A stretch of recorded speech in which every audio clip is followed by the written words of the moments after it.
Look at how happy this baby looks in this video. Hours later, he's dead. And the woman playing with him, an 18-year-old beauty queen, killed him in her dorm room while his father was out getting pizza. This is the case of Trinity Poague. I'm Chris. Let's recap.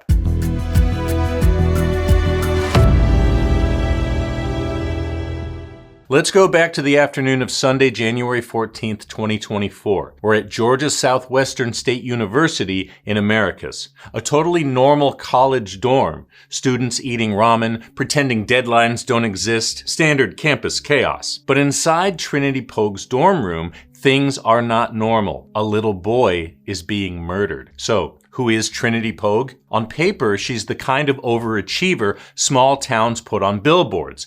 Pageant kid, crown on her head. In 2023, she wins Miss Donaldsonville. She even competes in the National Peanut Festival, which sounds made up, but no, it's very real and probably delightful. In the fall of 2023, she enrolls at Georgia Southwestern to study nursing. Both her parents are nurses. She earns a coveted spot in the President Jimmy Carter Leadership Program, a scholarship for students with high grades, leadership chops, and a passion for helping their community. Trinity is also dating a single father, 22-year-old Julian Williams. His ex, the baby's mother, lives in Florida.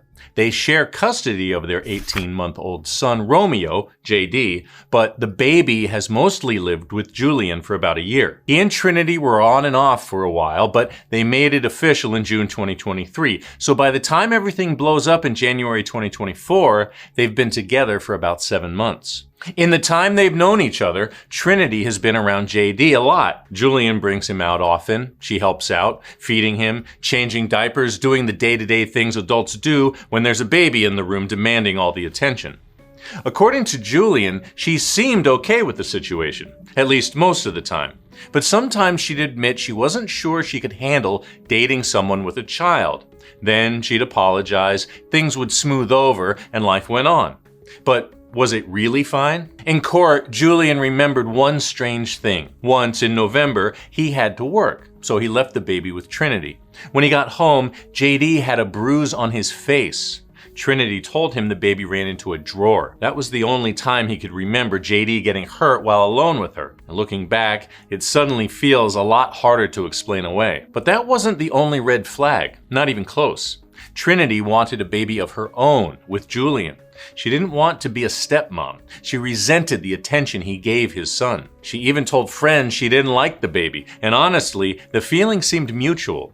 JD often got fussy around her. He never really warmed up to her. He'd only settle down if Trinity's roommate or someone else was in the room with them. When she complained about it to Julian, he'd reassure her, told her to give it time. But time wasn't the problem. The night before JD's death, Trinity and Julian took him out to get food. Then they all came back to her dorm to spend the night. According to Julian, the routine was pretty simple. The baby usually slept on an air mattress at the foot of the bed. Either he or Trinity would sleep down there with him. On that Saturday night, Julian had been drinking rum, so by 11 p.m. he passed out in Trinity's bed, leaving her up with JD. She recorded this video and a couple of more to show him in the morning, but behind the scenes it wasn't as cute as it looked. She told friends she felt stuck with the baby overnight. She said he was fussy, and with Julian knocked out, she had no help. She even asked her suite mate to sleep in the room because JD wouldn't settle for her. Other students in the dorm said his crying was loud enough to wake them up that night, and it wouldn't be the last time they heard him. This is probably a good time to explain the layout because if you're anything like us, you're picturing a standard dorm room. 2 beds, 2 desks, 1 sad mini fridge desperately holding on to life. But this isn't that. This is a suite. So while Julian sleeps in Trinity's room, she and the baby are actually in her suite mate's room. Around 1 a.m., she takes the baby back to her own room and lays down with him on the air mattress. She later tells a friend he rolled off the mattress, but he's fine. The next day, Sunday, the 3 of them sleep in. When they finally wake up, they snuggle with the baby. Julian and Trinity take a shower together, leaving little Romeo in his chair with some Mountain Dew, barbecue Fritos, and a cartoon. Not exactly the breakfast of champions, but physically he's fine. They start talking about lunch.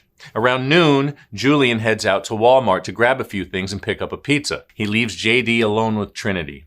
The baby waves goodbye to him. About 30 minutes later, as Julian pulls into the dorm parking lot with the pizza, his phone rings. It's Trinity. She's screaming the baby's name over and over, not explaining, not answering him, just panicked yelling. When Julian gets to the room, he sees her holding JD, who's barely conscious. She tells him the baby suddenly went limp and she has no idea what happened. As Julian rushes JD to the ER, the baby vomits. Foam and blood are coming out of his nose. They reach the hospital in 4 minutes, but JD isn't breathing. He has no pulse. Doctors get his heart beating again. They're fighting to stabilize him so he can be moved to a children's hospital in Atlanta and have a better chance at survival. When Trinity shows up, she tells hospital staff the baby fell off his chair, but his injuries say that's not what happened. JD has a cracked skull, bruises all over his face and neck, a lacerated liver, and the fluid coming from his nose points to a direct blow. Doctors believe he suffered blunt force trauma to the head and torso, so severe his brain was, in their words, useless. Tragically, around 4 p.m., JD dies. A week later, Trinity Poague is formally charged. Malice murder, felony murder, aggravated battery, and first-degree child cruelty. She pleads not guilty to every one of them and loses her beauty pageant crown. Her trial finally begins in December 2025. She's been out on bond, ankle monitored, waiting for her day in court. After a week of testimony, horrifying testimony, the jury doesn't hang. They return a verdict in under an hour. The verdict reads as follows as to each count. On count 1, it says, we, the jury, find the defendant not guilty. On counts 2, 3, 4, 5, and 6, the verdict reads, we, the jury, find the defendant guilty of felony murder, 2 counts, aggravated battery, 2 counts, and cruelty to child in the first degree. When that judge said not guilty for malice murder, she thought she was off the hook, but not so fast. She was acquitted of malice murder, meaning the court didn't find she acted with a premeditated intent to kill, but convicted on 2 counts of felony murder, 2 counts of aggravated battery, plus first-degree child cruelty. Her sentence? Life in prison with the possibility of parole after 30 years. Not exactly the future she pictured when she was gliding across a pageant stage in a sequenced gown.